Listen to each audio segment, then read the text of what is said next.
நாமத்தினாலே கூடி வந்திருக்கிற உங்களை யாவரையும் நாங்கள் வாழ்த்து வரவேற்கிறோம். இந்த வேளையிலும் நாங்கள் 1 கொரிந்தியர் புத்தகம் 1ஆம் அதிகாரத்துக்கு நாங்கள் திருப்பிக் கொள்வோம்.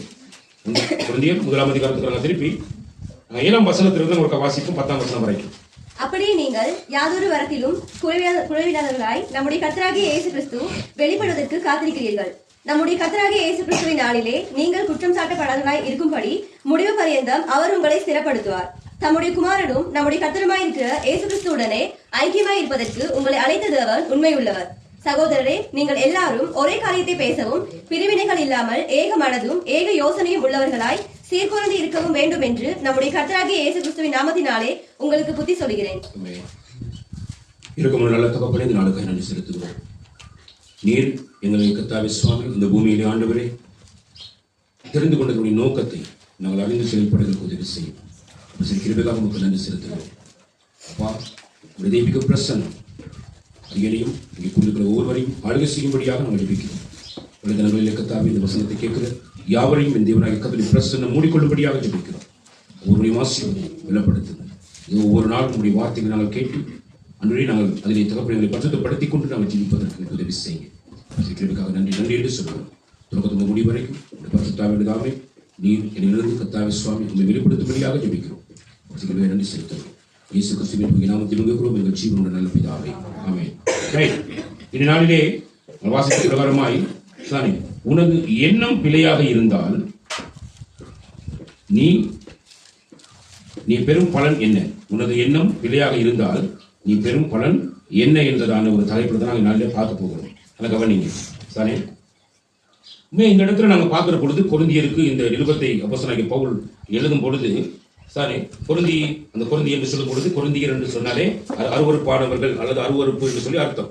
அப்ப அருவருப்பான நிலையில இருந்ததான மனிதர்களுடைய வாழ்க்கையை நாங்கள் கவனிக்கிற பொழுது அந்த கொரிந்தி என்று சொல்லப்படுற பட்டணம் மிகவும் அருவருப்பான ஒரு பட்டணம். அங்கே அநேகமான விபச்சாரங்களும் வேசித்தனங்களும் பயங்கரமாக நடந்து கொண்டிருந்ததான அந்த ஒரு தேசத்துக்குள்ள ஆண்டவராகிய தேவன் தமக்கு பிரியமான சிலரை ஆண்டவரை தெரிந்து கொள்கிறதை நாங்கள் பார்க்கக்கூடியதாக இருக்கிறது.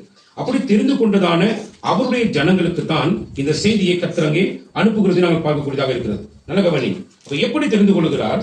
யாரை தெரிந்து கொள்ள சொன்னாங்க பார்க்கிற பொழுது அருவருப்பான ஜீவியத்தை ஜீவித்துக் கொண்டிருந்தவர்கள். நல்ல கவனி. அதாவது வேசி மார்க்கம் என்று சொல்லும் பொழுது நீங்க பாத்தீங்கன்னு சொன்னா இனி அதுல நீங்க பாத்தீங்கன்னா குடி பழக்கங்கள், மதுவான காரியங்கள் மற்றும் போதை தரக்கூடிய சகவிதமான காரியங்கள், இப்படியான பலவிதமான காரியங்கள். அது மட்டும் இல்லாம மேக்கப் பண்ணி கொண்டு தங்களுடைய வாழ்க்கையை சித்தரித்துக் கொண்டு தேவையில்லாத ரூட்ல போய் கொண்டிருக்கிறதான அநேகமான காரியங்கள் எல்லாம் நாங்கள் வேசி மார்க்கம் என்று சொல்லி இங்கே வேதம் சொல்லுகிறது. அடுத்தது விபச்சாரம் என்று சொல்லுகிற பொழுது தனக்கென்று நியமிக்கப்பட்ட நியமனத்தை அறியாமல் அதை தவிர்ந்த, அதாவது என்ன சொல்றது, பிறனுடைய மனைவியை இச்சித்து பார்க்கிறது, பிறனுடைய கணவனை இச்சித்து பார்க்கிறது என்ற காரியங்கள் எல்லாம் நீங்க பார்த்தீங்கன்னா விபச்சாரம் என்ற ரீதியில செய்யப்படுறதுனா வரும். அப்ப அது என்னன்னு சொல்லி அனைவரும் என்ன நினைக்கிறேன் பார்த்தீங்கன்னா பிறனுடைய மனைவி பிறனுடைய கணவன் என்று சொல்லுகிற வேலையில நாங்க தெரிஞ்சு கொள்ள வேண்டிய விஷயம் எப்படின்னா, இப்ப ஒவ்வொரு வாலிப பிள்ளைகளுக்குமே தன்னுடைய வாழ்க்கையில வரப்போற கணவன் யாரு, தன்னுடைய மனைவி யாருன்றது தெரியாது. அப்படி இருக்கிறபடினால இன்னைக்கு நிறைய பேர் பார்த்தீங்கன்னா ஒருத்தர் இச்சித்துக் கொண்டு அவங்க செயல்படுகிறதான ஒவ்வொரு காரியங்கள் எல்லாம் பார்த்தீங்கன்னா அதனால ஆண்டுடைய வேதாகமத்தை நாங்கள் பார்க்கும் பொழுது இந்த லவ் பண்ணி தெரியறவங்களுக்கு விரோதமான காரியங்கள் இங்க பைபிள்ல இருக்கும். அப்ப ஏன்னா அவங்க ஆண்டவருடைய நாமத்துக்கு விரோதமான காரியத்தை அவங்க என்ன பண்ணிட்டு இருப்பாங்கன்னு சொன்னா செஞ்சுட்டு திரிவாங்க. அதன் மூலமா அவங்க இச்சித்து பிள்ளையான காரியங்கள் செய்யறது கூடாக அவங்க விபச்சார மார்க்கத்தில் ஈடுபட்டுருவாங்க. இப்படியான விபச்சாரக்காரர்கள் வேசித்தனம் பண்ணி கொண்டிருந்தவர்கள் பயங்கரமான சூழல் இருந்தான அருவருப்பானவர்கள். இவர்களை யாருமே விரும்பத்தகாதவர்கள். அப்படிப்பட்டவர்களை தேவன் எப்படி தெரிந்து கொள்கிறார் சொல்லி நம்ம பார்க்கும் பொழுது அப்படியே நீங்கள் யாதொரு வரத்திலும் குறைவில்லாதவர்களாய் அப்படி சொல்லி சொல்றதுக்கு முன்னாடி வசனம் சொல்றது அவர் மூலமாய் உங்களுக்கு அளிக்கப்பட்ட தேவ கிருபைக்காக நான் உங்களை குறித்து எப்பொழுதும் என் தேவனை ஸ்தோத்தரிக்கிறேன். நல்ல கவனி. அப்ப எவர் மூலமாய் அளிக்கப்பட்ட தேவ கிருபை அப்படின்னு சொல்லி பார்த்தீங்கன்னு சொன்னா ஆண்டவராகிய தேவன் தமது ஒரே குமாரனாகிய இயேசு கிறிஸ்துவை கிருபையாக எங்களுக்கு என்ன பண்ணுகிறார்? அனுப்பி இருக்கிறார். அப்ப அனுப்பினது எதற்காக சொல்லி பார்த்தீங்கன்னு சொன்னா நாங்க எங்களுக்கு கிடைக்கப்படக்கூடியதான வரங்களில குறைவில்லாதவர்களாக நாங்க இயேசு கிறிஸ்து மறுபடியுமாய் வரப்போகிறார். ஆகவே அவர் வரும் பொழுது நாங்களும் அவரோடு கூட போக வேண்டும் என்றதான ஒரு எதிர்பார்ப்போடு கூட இருக்கக்கூடிய வாழ்க்கைக்கு நேராக எங்களை ஆண்டு என்ன பண்ண பார்த்தீங்கன்னா வழிநடத்துவதற்கு வல்லமை பொருந்தினவராக இருக்கிறார். நல்ல கவனி. அப்ப இந்த இடத்துல நாங்க கவனிக்கிறோம் சொல்லி பார்த்தீங்கன்னு சொன்னா ஆண்டவராகிய இயேசு கிறிஸ்து சரிதானே? இயேசு கிறிஸ்துடைய கிருபை எங்களுக்கு எவ்விதமாக கிடைத்ததுன்னு சொல்லி பார்க்கிற பொழுது இயேசு கிறிஸ்துவுக்கு தான் பிதாவாகிய தேவன் வந்து தகப்பனாக இருக்கிறார்.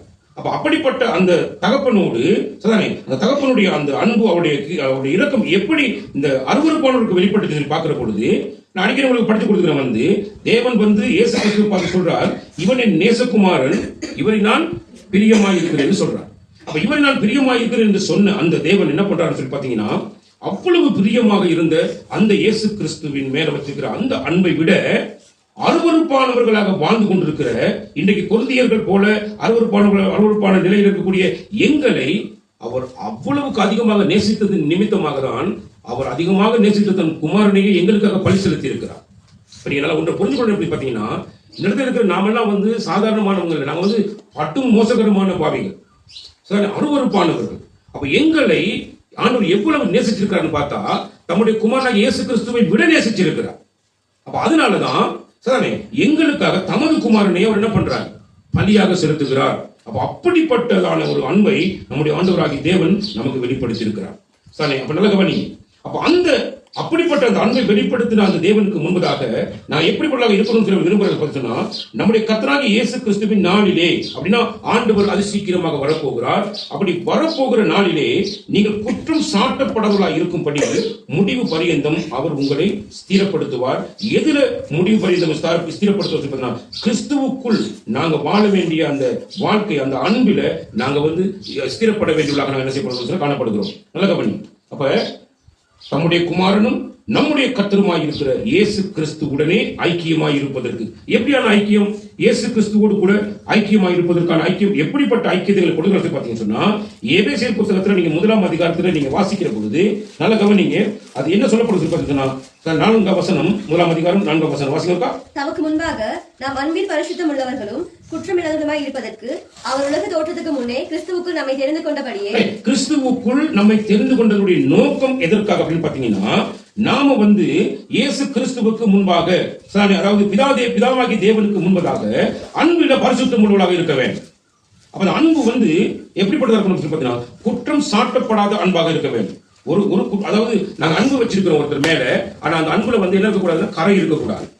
தானே, கரை இல்லாத அன்பாக இருக்க வேண்டும். தானே, அப்ப அது எப்படி அந்த அன்புல பரிசுத்தம் உள்ள ஒரு அன்பு உங்களுடைய வாழ்க்கையில் இருக்கணுமாக இருந்தா, அந்த பரிசுத்தம் உள்ள அன்பு யாரிடத்திலிருந்து எங்களுக்கு கிடைக்கும் அப்படின்னு பாத்தீங்கன்னா, அது பரிசுத்த தேவனாகிய இயேசு கிறிஸ்துவிடம் தான் எங்களுக்கு அந்த பரிசுத்த அன்பு எங்களுக்கு என்ன செய்யும், கிடைக்கும். அப்ப நாங்க மற்றவர்களுக்கு அன்பை காட்டுகிற பொழுது அதுல கரைத்திரை என்ன செய்யக்கூடாது, இருக்கக்கூடாது என்றதை தேவன் மிக தெளிவாக எங்களுக்கு எச்சரிக்கிறாங்க, பார்க்கக்கூடியதாக இருக்கிறது. அது மட்டும் இல்லாம தானே, உலக தோற்றத்துக்கு முன்னே கிறிஸ்துவுக்குள் நம்மை தெரிந்து கொண்டபடியே. அப்ப நல்லா கவனிங்க, உலகம் உண்டாவதற்கு முன்பதாகவே கர்த்தராகிய இயேசு கிறிஸ்துவுக்குள் நம்மை தெரிந்து கொண்டபடியே. அப்ப நாம இந்த உலகத்துல வந்து பிறக்கிறதுக்கு முன்பதாகவே, இந்த உலகம் உண்டாக்கப்படுவதற்கு முன்பதாகவே ஒவ்வொரு மனிதனையும் ஆண்டு என்ன பண்ணி பாத்தீங்கன்னா, அவர் தெரிந்து கொள்ள இருக்கிற ஒவ்வொரு ஜனங்களையும் கிறிஸ்துவுக்குள் அவர் முன்குறிச்சு வச்சுக்கிறார் இல்லையா? இயேசு கிறிஸ்துவனுடைய ரத்தத்தினாலதான் இந்த மனிதன் மீட்கப்பட வேண்டும் என்றதான ஒரு மிகப்பெரிய தீர்மானத்தை எடுத்து வைத்திருக்கிறார். நல்ல கவனி. அப்ப அப்படிப்பட்டதான அந்த தேவன் எங்களை எப்படிப்பட்ட ஐக்கியத்துக்குள்ள கொண்டு வர விரும்புகிறார் பார்த்தீங்கன்னா, இயேசு கிறிஸ்துக்குள் நான் வந்து தெரிந்து கொண்டிருக்கிறேன் சொன்னா, அடுத்த 5ஆம் வசனம் வாசிங்க. பிரியமானவருக்குள்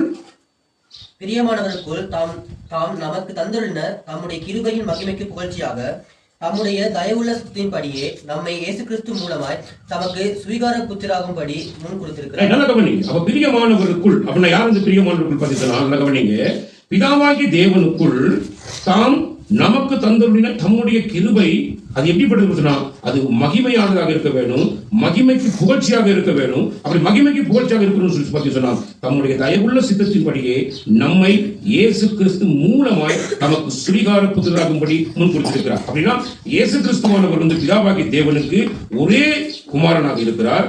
அந்த குமாரனுடைய ஜீவனை பலியாக செலுத்துகிறார். எதற்காக அப்படி பாத்தீங்கன்னா, நம்மை சுவீகரித்துக் கொள்ளும்படியாக, நம்மை தத்தெடுத்துக் கொள்ளும்படியாக அவர் என்ன பண்றது பாத்தீங்கன்னா, அந்த இயேசு கிறிஸ்துவை எங்களுக்காக பலி செலுத்துகிறார். சரி, அப்ப பலி செலுத்தி எங்களை அவர் சுவீகரித்துக் கொள்கிற பொழுது நாங்கள் யாராக மாறுகிறோம் பாத்தீங்கன்னா, இப்ப இயேசு கிறிஸ்து வந்து அவருடைய ஒரே குமாரன், ஒரே பேரான குமாரனாக இருக்கிறார். அப்ப அவருக்குள் ஐக்கியமாக பாத்தீங்கன்னா, அவர் எனக்கு சகோதரனாக, நல்ல கவனி, எனக்கு வந்து உடன் சகோதரனாக தேவன் எங்கள் எல்லாரையும் என்ன செய்யறாரு பாத்தீங்கன்னா ஏற்படுத்துகிறார். அப்ப நீங்க நல்லா புரிஞ்சு கொள்ள வேண்டிய சொல்லி பாத்தீங்கன்னா, நமக்கு அவ்வளவு பெரிய ஒரு இடத்தை, அவ்வளவு பெரிய ஒரு மகிமையை தேவன் கொடுத்துக்கிறார். நீங்க கொஞ்சம் யோசிச்சு பாருங்க. சரி, இயேசு கிறிஸ்துவானவர் வந்து தேவாதி தேவன், ராஜாதி ராஜன். சரி, அவரை ஆண்டவர் எங்களுக்காக பழி செலுத்திருக்கிறார் அப்படின்னு சொல்லி பாத்தீங்கன்னா, எதுக்காகனா அவரோடு கூட சகோதரராக சகோதரியாக நாங்கள் செயல்படும்படியாக தான் தேவன் என்ன பண்ணிக்கிறாங்க, எங்களுக்கு அந்த ஒரு பெரிய ஒரு சாக்கியத்தை கற்றுக் கொடுத்திருக்கிறார். சரி, அப்படின்னா இயேசு கிறிஸ்துவுக்குள்ள இருந்ததான சிந்தை என்ன? இயேசு கிறிஸ்துவுக்குள்ள இருந்ததான சிந்தை அப்ப என்ன மாதிரியான சிந்தை கொண்டவர்? அப்ப அவர் எனக்கு சகோதரனாக மாறினால், அவர் எனக்கு ஒரு உடன் சகோதரராக இருப்பாரா இருந்தா, நானும் அவருக்கு ஒன்றவிட்ட சகோதரனாக சகோதரியாக இருப்பேன் இருந்தா, அவருடைய சிந்தைக்கு ஏற்ற ஜீவியத்தை தான் நான் வாழ முடியும். ஏன் அப்படின்னா, பிதாவுக்கு மகிமையை கொண்டு வந்தவர் யாருன்னா இயேசு கிறிஸ்து கொண்டு வந்தார். அழகா பண்ணீங்க. அப்ப இயேசு கிறிஸ்துடைய பலியின் மூலமாக எங்களை இயேசு கிறிஸ்துவோடு கூட எப்படிப்பட்ட ஐக்கியத்துக்குள்ள கொண்டு வந்திருக்கிறார்? சகோதர ஐக்கியத்துக்குள்ள கத்தர் என்ன பண்ணிக்கிறாங்க, கொண்டு வந்திருக்கிறார். அப்ப சகோதர ஐக்கியத்துக்குள்ள கொண்டு வந்திருந்தா நான் அது இயேசு கிறிஸ்துடைய சிந்தையை அறிந்தவனாக நான் என்ன செய்ய வேண்டும் பார்த்தீங்கன்னா, நான் செயல்பட வேண்டும். அதுக்கு மீறி நான் செயல்படுகிற பொழுது நான் தேவனுக்கு ஒரு மகிமையை நான் என்ன செய்ய முடியாது, கொண்டு வர முடியாது. என்னுடைய எண்ணம் எப்படி இருக்கிறது? அப்ப நான் இயேசு கிறிஸ்துவுக்கு உடன் சகோதரனாக உடன் சகோதரியாக நான் தெரிந்து கொள்ளப்பட்டிருப்பேனாக இருந்தா, என்னுடைய சிந்தை என்ன எப்படி இருக்கிறது, என்னுடைய எண்ணம் எப்படி இருக்கிறது, நான் எதை குறித்து எண்ணத்தோடு கூட இந்த உலகத்தில் நான் வாழ விரும்புகிறேன். நல்ல கவனி. அப்ப ஒன்றை புரிந்து கொள்ள வேணும். இங்க கூடியிருக்கிற நாங்க தேவனால் அழைக்கப்படாதிருந்திருந்தால் இந்த இடத்துக்கு என்ன செஞ்சிருக்க முடியாது, வந்திருக்க முடியாது. அப்ப தேவனுடைய அழைப்பு தான் இந்த இடத்துக்கு கொண்டு வந்திருக்கிறேன். அப்ப நாங்க தெரிந்து கொள்ள வேண்டும், ஆண்டவரே, நான் இந்த உலகத்துல சரி இயேசு கிறிஸ்து எதை செய்தாரோ, எதை செய்ததன் மூலமாக பிதாவாகி தேவனுக்கு மகிமை கொண்டு வந்தாரோ, அப்படி அந்த சிந்தை தான் எனக்குள்ள என்ன செய்யப்பட வேண்டும், இருக்க வேண்டும். அந்த சிந்தை எனக்குள்ள இருந்தால்தான் நானும் என் பிதாவுக்கு ஒரு மகிமை என்ன செய்வேன், என்னால செலுத்த முடியும் என்ற ஒரு நிலையை நான் முதலாவது அறிந்து கொள்ள வேண்டும். அப்ப நாங்கள் பிலிப்பியர் புத்தகம் 2ஆம் அதிகாரத்துக்கு திருப்பிக் கொள்வோமாக இருந்தா, பிலிப்பியர் புத்தகம் 2ஆம் அதிகாரத்துக்கு நாங்கள் திருப்பிக் கொள்வோமாக இருந்தா, வாசிங்க நீங்க 2ஆம் வசனத்துல இருந்து.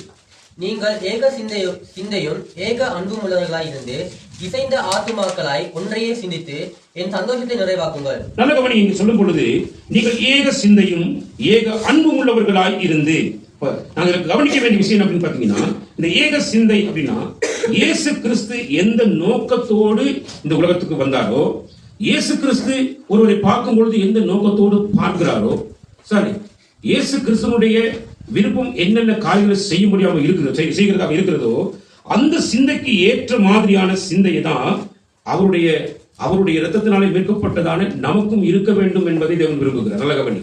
அப்ப ஏக சிந்தை அப்படின்னா நீங்க கவனிக்கிற பொழுது தானே என்ன மாதிரியான சிந்தை? தன்னலமற்ற சிந்தை, அடுத்தது தியாக மனப்பான்மை கொண்ட சிந்தை, மற்றது சேவை புரியும் மனப்பான்மை. நல்ல கவனிங்க.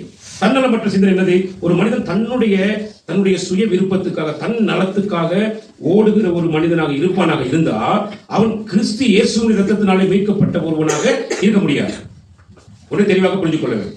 சார், இன்னைக்கு கிறிஸ்துவுக்குள் இருக்கிறேன், நான் கிறிஸ்துவை விசுவாசிக்கிறேன்னு சொல்லிட்டு நிறைய பேர் வாழ்க்கை எப்படி இருக்கு அப்படின்னா, தன்னலமிக்க வாழ்க்கை உள்ளவர்களாக இருக்கிறாங்க. நிறைய பேர் சுயநலவாதிகளாக தங்களுடைய ஆசாபாசங்களுக்காக, தங்களுடைய தேவைகளுக்காக, தங்களுடைய சுதந்திரங்களுக்காக போராடி கொண்டிருக்கிறாங்க. சரி, இதை நாங்க செய்ய முடியாது அப்படின்றதுக்கு என்ன எங்களுக்கு காண்பிக்கப்படுது சொல்லி பார்த்து சொன்னா, சரி நாங்க பார்க்கிற அந்த எபேசியர் புத்தகம் 1ஆம் அதிகாரத்தினுடைய அந்த என்ன சொல்றது 3ஆம் வசனத்தை ஒருக்க வாசிங்க. அதுல எவ்வளவு அழகாக தேவன் அந்த வசனத்தை குறிப்பிட்டு பாருங்க. நம்முடைய கர்த்தராகிய இயேசு கிறிஸ்துவின் வாசிங்க. நம்முடைய கர்த்தராகிய இயேசு கிறிஸ்துவின் பிதாவாகிய தேவனுக்கு ஸ்தோத்திரம். நம்முடைய கர்த்தராகிய இயேசு கிறிஸ்துவின் பிதாவாகிய தேவனுக்கு ஸ்தோத்திரம். அவர் கிறிஸ்துவுக்குள் உன்னதங்களிலே ஆவிக்குரிய சகல ஆசீர்வாதத்தினாலும் நம்மை ஆசீர்வதித்திருக்கிறார். அப்ப என்ன பண்ணுகிறார் சொல்லி பாத்தீங்கன்னா, பிதாவாகிய தேவன் இயேசு கிறிஸ்துவுக்கு பிதாவாக இருக்கிறார். அவருடைய நாமத்துக்கு ஸ்தோத்திரம் உண்டாவதாக. சரி, அவர் கிறிஸ்துவுக்குள் உன்னதங்களிலே ஆவிக்குரிய சகல ஆசீர்வாதத்தினாலும் யாரை ஆசீர்வதிச்சிருக்கார்னா நம்மை ஆசீர்வதித்திருக்கிறார். சொல்லுங்க அல்லேலூயா. நம்மை ஆசீர்வதிச்சு வச்சிருக்கிறார். அப்ப சகல ஆசீர்வாதங்களையும் வச்சிகளை ஆசீர்வதிச்சிருக்கிறார். அப்ப ஆசீர்வதித்திருக்கிறார் அப்படின்னா என்ன அர்த்தம் அப்படின்னா, அது எதிரே எங்களுக்கு இறந்த காலத்தை குறிப்பிடுகிறது. அப்ப தேவன் ஆல்ரெடி என்ன செய்கிறார்? எங்களை ஆசீர்வதிச்சு தான் இருக்கிறார். ஆசீர்வதிக்கப்பட்டிருக்கிற நம்முடைய வாழ்க்கையில நாங்க சுயநலமான ஓட்டத்தை, அதாவது தன்னலமிக்க வாழ்க்கையை வாழ்வதற்காக ஓடுவோமாக இருந்தா, தேவன் எங்களுக்காக வச்சிருக்கிற ஆசீர்வாதத்தை எங்களை நினைச்சுக்க முடியாது, சுதரிச்சு கொள்ள முடியாது. சனே, அது மட்டும் இல்லாம சனே தியாக மனப்பான்மை கொண்ட சிந்தை அப்படின்னா என்னது? தியாகம் என்ன அப்படின்னா, நான் ஒன்றை என்ன செய்யணும்? நான் ஒன்றை தியாகம் செய்ய வேண்டும். என்னுடைய விருப்பத்தை நான் தியாகம் செய்ய வேண்டும். என்னுடைய சுயத்தை நான் தியாகம் செய்ய வேண்டும். அதையெல்லாம் நான் தியாகம் பண்ணினால்தான் சானே என் ஆண்டவருக்கு முன்னிலையில எனக்கு வச்சிருக்கிறதான அவர் எனக்காக வச்சிருக்கிற ஆசீர்வாதத்தை நான் சுதந்திரத்துக் கொள்ள முடியும். எனக்கு சுதந்திரத்துக் கொள்ள முடியாது. சானே அடுத்தது பாத்தீங்கன்னு சொன்னா சானே சேவை புரியும் மனப்பான்மை அப்படின்னு என்ன அர்த்தம்? சேவை புரியும் மனப்பான்மை அப்படின்னு என்ன அர்த்தம் அப்படின்னா, நல்லா கவனிங்க. இந்த வசனத்தை நீங்க கீழே வாசிட்டு போகும்போது பாருங்க, 3ஆம் வசனத்தை ஒரு வாசி பார்ப்போம். ஒன்றையும் வாதினாலாவது வீண் பெருமையினாலாவது செய்யாமல். இந்த செய்யாமல் என்ற வார்த்தை வந்து சேவையை குறிக்கிறது.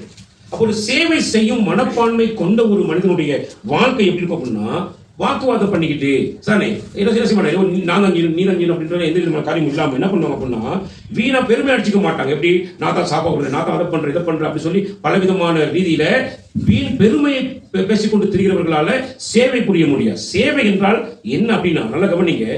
சேவை என்றால் எப்படியாப்பட்ட ஒரு மனிதனுக்கும் இறங்கி செயலாற்றுவதுதான் சேவை. நல்லா கவனிங்க. இப்ப ஒருவேளை நமக்கு விரோதியா இருப்பாங்க, நமக்கு பிடிக்காதவங்களா இருப்பாங்க, நம்மளோட கண் முன்னால் ஏதாவது ஒரு சம்பவங்கள் நடக்குது, உடனே அவங்களுக்கு இறங்கி சேவை செய்யக்கூடிய ஒரு மனப்பான்மை தான் சேவை மனப்பான்மை. நல்லா விளங்கிக் கொள்ளுங்க. இந்த சேவை செய்யக்கூடிய ஒரு மனப்பான்மை யாரிடத்துல இருந்ததுன்னு பார்க்கும்போது நீங்க கவனிச்சுப்பாங்க. இயேசு கிறிஸ்துவை அடிச்சவர்கள் எல்லாம் கீழே இருப்பாங்க, தேவன் சிலுவையில் இருப்பார். சொல்ற பிதாவே இவர்களுக்கு என்ன செய்யுங்க மன்னியும் அப்படின்னு சொல்ற, இவர்கள் தெரியாம செய்கிறார்கள் சொல்லுவார். ஏன்னா அவர் வந்து அந்த அளவுக்கு சேவை மனப்பான்மை கொண்ட தெய்வம். அப்ப அவருடைய சிந்தை எங்களுக்குள்ள எப்படிப்பட்டதாக இருக்கணும் அப்படின்னு பாத்தீங்கன்னா, பிதாவாகிய தேவன் விரும்புகிற ஒரே ஒரு காரியம், கிறிஸ்து இயேசுவின் இரத்தத்தினாலே என்னையும் உங்களையும் அவருக்கு சுவிகார புத்திரர்களாக சுவீகரித்துக் கொண்டிருப்பார். அப்படின்னா ஆண்டவர் இயேசு கிறிஸ்துவினால பாவ மன்னிப்பின் நிச்சயத்தை உலகத்துக்கு கொடுத்துட்டார். பாவ மன்னிப்பின் நிச்சயத்தை உலகத்துக்கு கொடுத்துட்டார். இப்ப பாவ மன்னிப்பின் நிச்சயம் என்ற மிகப்பெரிய ரட்சிப்பு இந்த உலகத்துக்குள்ள வந்துருச்சு. இப்ப இந்த ரட்சிப்பை குறித்ததான செய்தியை கொண்டு செல்வதற்கு ஒரு கூட்டம் தேவை. அந்த கூட்டம் யாராக இருக்கணும் அப்படின்னா, அந்த கூட்டம் இயேசு கிறிஸ்துவினுடைய இரத்தத்தினாலே மீட்கப்பட்ட அவருடைய உடன் ஒன்றுவிட்ட சகோதரர்களாக சகோதரிகளாக இருக்க வேண்டும் என்றதான எண்ணத்தை கொண்டுதான் கர்த்தருடைய செயலாற்றுதல் இங்க இருக்கிறது எங்களால் பார்க்கக்கூடியதாக இருக்கிறது. அப்ப ரட்சிப்பை கர்த்தர் உலகத்துக்கு கொண்டு வந்துட்டார். ரட்சிப்பின் செய்தியை அறிவிப்பதற்கு இயேசு கிறிஸ்துவை போன்றவர்கள் இந்த உலகத்துக்கு தேவை. அதனாலதான் இயேசு கிறிஸ்துவனுடைய இரத்தத்தினாலேயே அவர்களை மீட்டு அவர்களை தன்னோடு கூட சகோதரனாக சகோதரியாக ஐக்கியப்படுத்தி வச்சுக் கொள்ளும்படி தேவன் இந்த உலகத்தில் அப்படி நம்ம எல்லாரையும் தெரிந்து கொண்டிருக்கிறார். நாம யார் அப்படின்னா, மிகவும் அருவருப்பான சூழ்நிலையிலே வாழ்ந்து கொண்டிருந்தவர்களை தான் கர்த்தர் இந்த விதமாக நேசித்தார். எப்படின்னா, தமது குமாரனாக இயேசு கிறிஸ்துவை விட அவர் எங்களை நேசித்ததுக்கு அடையாளம் தான் தன்னுடைய குமாரனை எங்களுக்காக பலி செலுத்தினது. சொல்லுங்க அல்லேலூயா. அப்ப தேவனுடைய அன்பு அவ்வளவு ஒரு விசித்திரமான ஒரு அன்பு. நல்ல கவனிங்க. அப்ப அடுத்து நீங்க பார்க்கிற பொழுது, ஒன்றையும் வாதினாலாவது வீண் பெருமையினாலாவது செய்யாமல் மன தாழ்மையினாலே ஒருவரை ஒருவர் தங்களிலும் மேன்மையானவர்களாக எண்ண கடவீர்கள். அப்ப சேவை புரியும் மனப்பான்மை அப்படின்னு பாத்தீங்கன்னா, நானே உங்கள் கால்களை கழுவுவேனா இருந்தா, நானே உங்கள் கால்களை கழுவுவேனா இருந்தா நீங்க எவ்வளவாக செயல்பட வேண்டும். ஏன்னா இயேசு கிறிஸ்து வந்து சீடர்களுடைய கால்களை என்ன பண்றாரு? கழுவுகிறார்.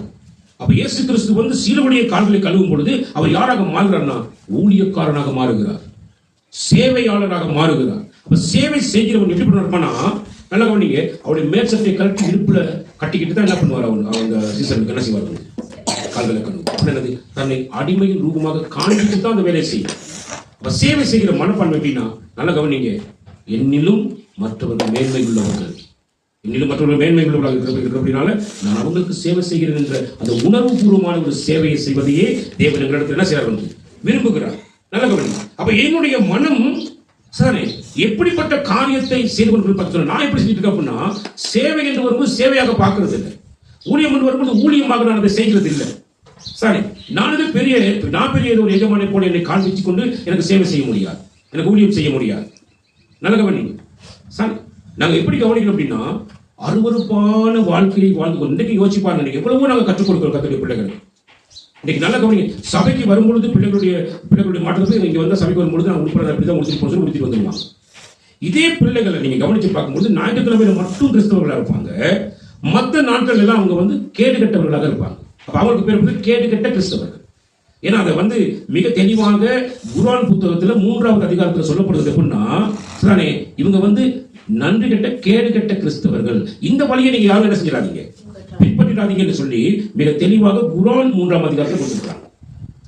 குர்ஆன் ஏன்னா கிறிஸ்தவர்கள் மேல அவங்களுக்கு ரொம்ப என்ன விஷயம் பண்ணா, இவங்க கிறிஸ்தவர்கள் எப்ப இருப்பாங்க, ஞாயிற்றுக்கிழமை மட்டும் தான் கிறிஸ்தவன் நினைச்சிட்டு இருப்போம்.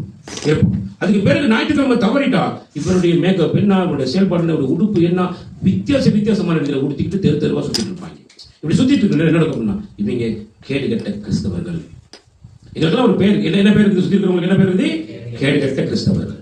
இவங்க வாழ்க்கை முறை பிள்ளை, செயல்பாடுகள் பிள்ளை, பட்டு மோசம். ஞாயிற்றுக்கிழமையில மட்டும்தான் இவங்களுடைய செயலாட்டங்கள் என்ன செஞ்சுட்டு இருக்கும், கர்த்தரை பின்பற்றி நடக்கிறவங்க மாத்தி காட்டிக் கொள்வாங்க. மற்றபடி உடுப்பு, அவருடைய மேக்கப் எல்லாம் பார்த்தீங்கன்னா கொரிந்தி சபையாரை விட படுமோசமா என்ன செஞ்சுட்டு இருக்கும். சாரி, நல்லா கவனிச்சு பாருங்க. அப்ப ஆண்டவராகிய இயேசு கிறிஸ்து வந்து அவ்வளவு அருவருப்பான நிலையிலே இருந்தவர்களை தான் என்ன பண்ணுகிறார், பிதாவாகிய தேவன் தமது குமாரனாகிய இயேசு கிறிஸ்துவை பலி செலுத்தி நம்மை தமக்காக என்ன செய்யறார், வந்து சுவீகரித்துக் கொள்கிறார். எதற்காக சுவீகரித்துக் கொள்கிறார்? ரட்சிப்பை கர்த்தர் இயேசு கிறிஸ்துவின் ரத்தத்தின் மூலமாக இந்த உலகத்துக்கு கொடுத்துட்டார். ரட்சிப்பின் சுவிசேஷம் சொல்லுவதற்காக தேவன் எங்களை அவருடைய புத்திரர்களாக என்ன செஞ்சிருக்கிறார், வந்து சுவீகரித்துக் கொண்டிருக்கிறார். நீங்க நல்லா யோசிச்சு பாருங்க. நாங்க ரட்சிப்பின் சுவிசேஷத்தை கொண்டு செல்வதற்காக தேவனால் சரிதானே எங்க மேல அன்பு காட்டுற அந்த அளவு கடந்த அன்பினுடைய அந்த ஆழம், அந்த உயரம், அது கொஞ்சம் சிந்திச்சு பார்க்க முடியுமா இருந்தா உண்மையை நாங்க அதைத்தான் சிந்திக்கிட்டு இருக்கோம். இன்னைக்கு நாங்க இயேசு கிறிஸ்துவனுடைய என்ன சொல்றது, ஒன்றை விட்ட சகோதர இருக்கிறோமான்னு பாத்தீங்கன்னா கிறிஸ்திய சொல்ற சிந்தைங்களுக்கு ஒரு துளி கூட கிடையவே கிடையாது. ஆனா கிறிஸ்தவர்கள் சொல்லிட்டு இருக்கோம். நீங்க முஸ்லிம்களை கவனிச்சு பாருங்க. அவங்க வந்து அங்க கொடுக்கப்பட்டிருக்கிற அவங்களுடைய அந்த குர்ஆன்ல சொல்லப்பட்டிருக்கிறதான வந்து அவங்களுடைய வசனங்களுக்கு சரியான பயம். அவங்களுக்கு எப்பேற்பட்ட வியாபாரம் இருந்தாலும் சரி அந்த நேரத்தில் பணியை முடிஞ்சு நம்ம என்ன செஞ்சிருவோம், மனசு பணிக்கு போயிடுவோம். அவருடைய தொழுகைகள் 5 பேர் தொழுகைகள் கட்டாயம் தொழுகை ஆகப்படும்னா அது அப்படியே சரியா செய்வோம். அது அவ்வளவு நீட்டா செய்வாங்க. ஹதீஸ் முறைப்படி தங்களுடைய கை கால்களை எல்லாம் கழுவிட்டு, முகத்தை கழுவி, காதை கழுவிட்டு தான் செஞ்சுட்டு போவாங்க, போய் ஓதுறதுக்கு போவாங்க. அவ்வளவு அவங்களுடைய செயல்பாடுகள் நாங்கள் பார்த்துருக்கிறோம். சரிதானே? அப்ப அவங்க அதனால தான் அவங்க சொல்றாங்க, நீங்க கிறிஸ்தவர்களை பின்பற்றாதீங்க, ஏன் அவங்க கேடு கெட்டவர்கள். எனக்கு பெரிய வேதனைக்குரிய ஒரு வார்த்தை நான் வாசிக்கும் போது, ஆனா உண்மையாக எங்களுக்கு தெரியுது என்னன்னா, நாங்கள் ஞாயிற்றுக்கிழமையில மட்டும்தான் கிறிஸ்தவர்களை போல வேஷம் காட்டிட்டு இருப்போம். மற்ற நாட்களெல்லாம் நாங்கள் யாருன்னா கேடு கெட்டவர்கள். செயல்கள் சரியில்லை, பேச்சுகள் சரியில்லை, நடத்தைகள் சரியில்லை, இவருடைய உடைகள் சரியில்லை, எல்லாமே வித்தியாசமான முறையில் நினைச்சிட்டு இருக்கோம். நாங்க போய்கொண்டிருக்கிறோம். சரி, நல்ல கவனிங்க. அவனவன் தனக்கானவைகளை அல்ல பிறருக்கானவைகளையும் நோக்குவானாக. அப்ப என்ன நடக்குன்னா, இங்க தனக்கானவைகளை நோக்குறது வந்து தன்னலம், பிறருக்கானவைகளை நோக்குவது என்ன, அது சேவை மனப்பான்மை. அதை செய்வதற்காகவே தேவன் என்ன பண்ணுகிறார்னா அழைச்சிருக்காங்க. கிறிஸ்து இயேசுவில் இருந்த சிந்தையே உங்களிலும் இருக்க கடவுது. கிறிஸ்து இயேசுவில் இருந்த சிந்தை உங்களிலும் இருக்க கடவுது. ஏன் உங்களில் இருக்கணும் அப்படின்னு ஆண்டவர் விரும்புறார் அப்படின்னு பாத்தீங்கன்னா, நல்ல கவனிங்க. இயேசு கிறிஸ்துவை என் நேசகுமாரனாக நான் நேசித்தேன், அவரையும் விட உங்களை அதிகமாக நேசித்தேன். சொல்லுங்க. ஆண்டவர் அவ்வளவாக எங்களிடத்தில் எதிர்பார்க்கிற காரியம் கவனிச்சு பாருங்க. இன்னைக்கு இந்த பொம்பளை பிள்ளைகள் செய்யற அட்டகாசம், சாரி, ஞாயிற்றுக்கிழமை தவிர மற்ற நாட்களில் போயிட்டு பாருங்க, ஆச்சரியமா இருக்கும். சாரி, எங்களை வீடு தேடி வந்து நிறைய பேர் சொல்லிட்டு போவாங்க, ஐயோ உங்க சிக்கன உங்க வராங்க அப்படிமாங்க. அந்த அளவுக்கு பட்ட மோசகரமான செய்திகளை காது கொண்டுட்டு வருவாங்க. பயங்கரமா இருக்கும், கேட்கறதுக்கு கஷ்டமா இருக்கும். அப்ப எனக்கு உடனே அந்த குர்ஆன்ல இருக்கிற 3 அதிகாரம் எனக்கு ஞாபகத்துக்கு வரும். அப்படியே இங்க இருப்பீங்களா இருக்குதே அப்படின்னு சொல்லி. சாரி, நல்ல கவனி. அதனுடைய அதுக்கு ஒப்புதல் ஆக்கக்கூடிய ஒரு வார்த்தை பேச பாருங்க. சாரி, அவர் தேவனுடைய ரூபமாய் இருந்தும் தேவனுக்கு சமமாய் இருப்பதை கொள்ளையாடின பொருளாக எண்ணாமல். யாருன்னா இயேசு கிறிஸ்து வந்து தேவனுடைய ரூபம், அவர் தான் தேவன். ஆனால் இயேசு கிறிஸ்து தேவன். அவர் தேவனாக இருந்த போதிலும் அவர் இந்த உலகத்துக்கு சேவை மனப்பான்மை கொண்ட தெய்வமாய் உலகத்துக்கு வருகிற பொழுது அவர் தம்மை தாமே வெறுமையாக்கி அடிமையின் ரூபம் எடுத்து இந்த உலகத்துக்கு வந்தார். அப்படி என்ன அர்த்தம்? தியாக மனப்பான்மை கொண்டவராக இந்த உலகத்துக்கு என்ன பண்ணார், வந்தார். சனே, அப்படி வந்தவர் வந்து தன்னை தேவன் என்ற ரீதியில் காட்டிக்கொள்ள விரும்ப இல்லை. சரிதானே? அவர் வந்து அப்படின்னா தன்னுடைய வாழ்க்கையில செஞ்சுக்கிற என்ன செய்ய வந்தவர், அவர் காட்டிக்கொள்ள விரும்பவே இல்லை இல்லையா? நல்லா யோசிச்சு பாருங்க. அடிமையின் ரூபம் எடுத்து மனுஷன் சாயலானார். சானே, அப்படி அந்த காரியத்தை செய்தது நிமித்தமாக தான். சானே, நல்லா யோசிச்சு பாருங்க. இயேசுவின் நாமத்தை வந்து எப்படிப்பட்ட ரீதியில கர்த்தர் உயர்த்துகிறார் சொல்லி பார்க்கிற பொழுது 9ஆம் வசனத்தை வாசிங்க. அதனால் தேவன் எல்லாவற்றிற்கும் மேலாக அவரை உயர்த்தி. ஏன் ஆண்டவர் அவர் இயேசு கிறிஸ்துவை உயர்த்துவதற்கான காரணம் என்னதுக்கு அப்படி சொல்றா? தன்னை தாழ்த்தினதனுடைய அந்த தாழ்மையான குணாதிசயமே அவரை உயர்த்தினதற்கு அடையாளம் என்றார். வந்து இயேசு கிறிஸ்து தன்னை அவ்வளவாக தாழ்த்துகிறார், அடிமையாக காண்பிக்கிறார். ஏன்? சேவை செய்வதற்காக. நல்லா யோசிச்சு பாருங்க, சேவை செய்வதற்காக. ஒரு மனிதன் குற்றுயிராய் குழுவில கிடைக்கும் பொழுது அவனுடைய காயங்களை அப்படியே என்ன காயங்களை கழுவி அந்த காயத்துக்கு மருந்து போட்டு அப்படி ஒரு சேவை மனப்பான்மை கொண்ட தெய்வமாக இருக்கிறார். சாரி, ஆனால் யார்? தேவாதி தேவன், ராஜாதி ராஜன், சர்வ சிருஷ்டிகர், சர்வ சிருஷ்டிக்கும் எஜமானன். உண்டாக்கப்பட்டது ஒன்றும் அவராலே அல்லாமல் உண்டாக்கப்படவில்லை, அவ்வளவும் அவராலேயே உண்டாக்கப்பட்டதுன்னு சொல்லி யோவான் 1 அதிகாரம் மிக தெளிவாக சொல்லுகிறது. அப்படிப்பட்டவர் தன்னை ஒரு அடிமையாக இந்த உலகத்துக்கு என்ன செய்தார்? காண்பிச்சு கொண்டு வந்தார். நல்ல கவனிங்க. ஆனபடினாலதான் அதனால் தேவன் அவரை எல்லாவற்றுக்கும் மேலாக உயர்த்தி இயேசுவின் நாமத்தில் வானோர் பூதலத்தோர் பூமியின் கீழானோருடைய முழங்கால் யாவும் முடங்கும் படிக்கும் பிதாவாகி தேவனுக்கு மகிமையாக இயேசு கிறிஸ்து கர்த்தர் என்று நாமங்கள் யாவும் அறிக்கை பண்ணும்படிக்கு எல்லா நாமத்திற்கும் மேலான நாமத்தை அவருக்கு தந்தருளினார். இயேசு கிறிஸ்து தான் கர்த்தர் என்று உயர்த்தும் அளவுக்கு தேவனுடைய பிரியத்தை தன்னுடைய குமாரனாகிய தன்னுடைய நேசகுமாரனாகிய இயேசு கிறிஸ்து செய்தது நிமித்தம் அவர் எல்லா நாமத்துக்கும் மேலான நாமமாக உயர்த்தி இருக்கிறார். அப்ப இயேசு கிறிஸ்துடைய அந்த இரத்தத்தினாலே சுவீகரிக்கப்பட்டிருக்கிறதான நம்முடைய வாழ்க்கையையும் ஆவிக்குரிய சகல ஆசீர்வாதங்களினாலும் உன்னதங்களில் ஒரு ஆசீர்வதிச்சு தான் வச்சிருக்கிறார். ஏன் அதை எங்களுடைய வாழ்க்கையில் பெற்றுக்கொள்ள முடியலன்னா, எங்களுக்குள்ள இந்த இயேசு கிறிஸ்துவுக்குள்ள இருந்ததால் இந்த தாழ்மையான மனப்பான்மை இல்லாததின் விளைவாக இதுவரைக்கும் எங்களுக்கு என்ன செஞ்சுக்க முடியல, அந்த காரியத்தை என்ன செஞ்சுக்க சுதரிச்சு கொள்ள முடியல. அப்ப நாங்க எப்படிப்பட்டதாக மாற வேண்டும் அப்படின்னா, என்னுடைய ஆண்டவர் இயேசு கிறிஸ்து எப்படி இந்த உலகத்தினுடைய தாழ்மையை வெளிப்படுத்தினாரோ அப்படிதான் நானும் என்னுடைய தாழ்மையை கர்த்தருக்காக என்ன செய்ய வேண்டும்? வெளிப்படுத்த வேண்டும். ஏன் அப்படின்னா, நான் இயேசு கிறிஸ்துவோடு இயேசு கிறிஸ்துவோடு இதை நீங்க கவனித்து பார்த்தீங்கன்னு சொன்னா, நீங்க எபேசியர் புத்தகத்திலேயே நீங்க பார்க்கலாம். சாமி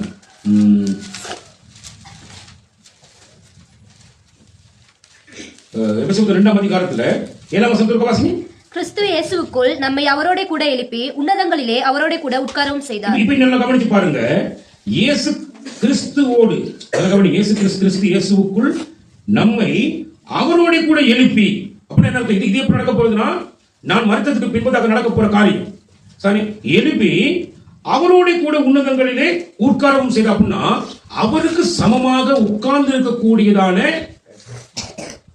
அரியணைகள் எல்லாம் தேவன் எங்களுக்காக ஆல்ரெடி என்ன பண்ணிக்கிறாங்க.